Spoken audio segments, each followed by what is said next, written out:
ये देन है मानवर कांशीराम साहब के संघर्षों की, ये देन है बहन कुमारी मायावती जी की, जो आज हम चौराहे पर हमारा नौजवान बुलेट पे बैठ करके मोस्ट टाइट करके चल रहा है, ये किसी और की देन नहीं, सिर्फ बहन कुमारी मायावती जी की देन है। आज ऐसे नादान लोग क्या कहते हैं, ऐसे नादान लोग कहते हैं कि मान्या बहन जी एसी में बैठी हैं, मान्या बहन जी संघर्ष करने नहीं आ रही हैं। हमारे साथियों, इस देश में तमाम राजनीतिक पार्टियां थी, लेकिन इस देश में बहुजन समाज पार्टी बनाने की जरूरत क्यों पड़ी? इस देश का बहुजन समाज को हुक्मरान बनाने की जरूरत क्यों पड़ी? ये आपको मैं बताने का काम करूंगा। इस देश में तमाम राजनीतिक पार्टियां थी, फिर बीएसपी बनाने की जरूरत क्यों पड़ी? इस देश में डॉक्टर बी.आर. अम्बेडकर साहब ने इस देश का भारतीय संविधान बनाने का काम किए हैं, लेकिन बाबा साहब जब संविधान बना के सौंप रहे थे तो बाबा साहब ने कहा था, इस देश का तो संविधान मैंने बहुत अच्छा बनाया है, अगर इस देश के हुकूमत करने वाले लोग नियत साफ करके इस मेरे बनाए हुए संविधान को लागू कर दें, तब सर्वोच्च देश का, भारत देश का सर्वोच्च विकास हो जाएगा। लेकिन अगर इस देश के हुकूमत करने वाले लोग अगर नियत साफ करके संविधान को लागू नहीं किए तो अच्छा से अच्छा संविधान भी अच्छा काम नहीं कर पाएगा। अगर बाबा साहब के मन में ये विचारधारा थी कि ऐसा हो सकता है, तो बाबा साहब के मन में ये भी सोच रही कि कहीं मेरे ना रहने के बाद कहीं लोग भारतीय संविधान को बदल ना दें। इसलिए बाबा साहब इतना मजबूत संविधान बना के गए हैं कि उस संविधान को इतनी आसानी से बदला नहीं जा सकता। बाबा साहब ने भी एक पार्टी बनाई थी जिसका नाम था आरपीआई। मैं आज इस बात को क्यों कह रहा हूं, क्योंकि तमाम जो लड़के हैं जिनको ज्ञान नहीं है, मुंह छेड़ कर चलते हैं और गलत सही बात करते हैं, वो कहते हैं कि जब बाबा साहब ने पार्टी बनाई थी तो मनोहर साहब को पार्टी बनाने की जरूरत क्यों पड़ी? इसीलिए मनोहर साहब ने पार्टी बनाई है तो मुझे बनाने की जरूरत पड़ गई। लेकिन उनको ये ज्ञान नहीं है कि बाबा साहब ने जो पार्टी बनाई थी, बाबा साहब के पार्टी का चुनाव निशान था हाथी, बाबा साहब के पार्टी का रंग था नीला।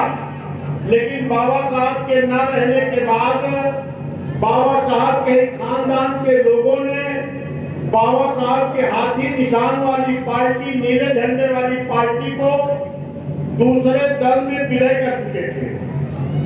जब वो विलय कर दिए थे तब मानवर मसीहा कांशीराम ने इस बात को सोचा कि जब बाबा साहब की बनाई हुई पार्टी विलय हो गई तो मैं तो धन्यवाद देता हूं मानवर मसीहा कांशीराम साहब को, माननीय बहन जी को, कि जिन्होंने वही बाबा साहब का चुनाव निशान हाथी, वही नीला झंडा लेकर के आज हम सबके बीच में आने का काम किए हैं।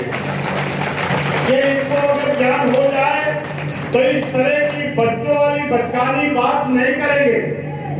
मान्या बहन जी का संघर्ष आप सबको मालूम होना चाहिए कि मान्या बहन जी की उम्र जब 21-22 साल की थी, उस वक्त मानवर मसीहा कांशीराम साहब मान्या बहन जी से मिले थे और मान्या बहन जी से जब मिलने गए थे मानवर साहब, तो मान्या बहन जी लगभग 10-11 बजे का समय था। मान्या बहन जी पढ़ाई कर रही थी। जैसे मानवर साहब बहन जी के घर पहुंचे, तैसे बहन जी के पिताजी बहुत खुश हो गए कि मानवर साहब मेरे घर आ गए। मानवर साहब को चाय पिलाओ, पानी पिलाओ। मानवर साहब ने कहा नहीं, हम आपका चाय पानी पीने नहीं आए हैं, हम हम आपकी बेटी से मिलने आए। आपकी बेटी कहाँ है? जब मान्या बहन जी के पास पहुंचे तो बहन जी 10-11 बजे रात में भी पढ़ाई कर रही थी। तब मानवर साहब ने पूछा कि आप ये बताओ बहन जी का नाम लेकर के कि आप इतनी पढ़ाई करके क्या बनना चाहते? अत्याचार अन्याय हो रहा है, इसकी लड़ाई हम लड़ना चाहते हैं। तब मानवर साहब ने कहा बहन जी से कि आईएएस बन के आप समाज की भला नहीं कर सकती हैं, आईएएस बन करके समाज का उत्पीड़न नहीं रोक सकती हैं, क्योंकि आईएएस बनने के बाद भी आपके ऊपर सत्ता शासन का दबाव रहेगा। मान्य बहन जी से मानव साहब ने कहा कि तुम मेरे साथ चलो, इस मिशन मूवमेंट में, महापुरुषों के मिशन मूवमेंट में काम करो।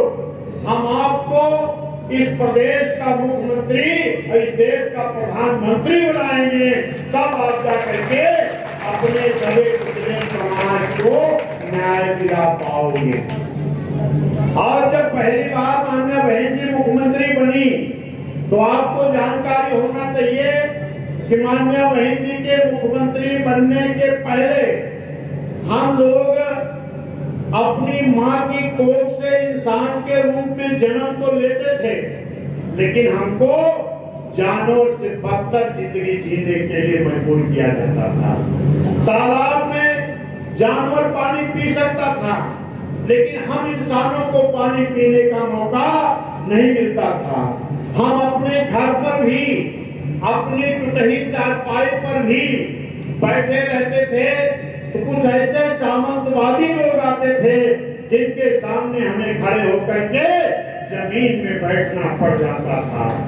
लेकिन ये देन है बाबा साहब के संविधान की, ये देन है मानवर कांशीराम साहब के संघर्षों की, ये देन है बहन कुमारी मायावती जी की, जो आज हम चौराहे पर हमारा नौजवान बुलेट पे बैठ करके मोस्ट टाइट करके चल रहा है, कि किसी और की देन नहीं, सिर्फ बहन कुमारी मायावती जी की देन है। आज ऐसे नादान लोग क्या कहते हैं?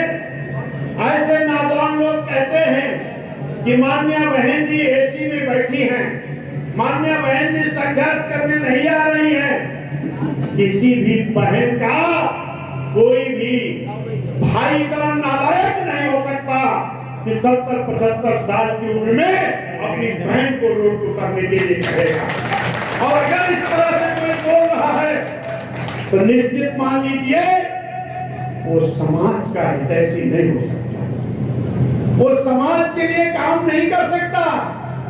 हमारी बहन कुमारी मायावती जी ने 22 साल की उम्र से संघर्ष कर रही हैं।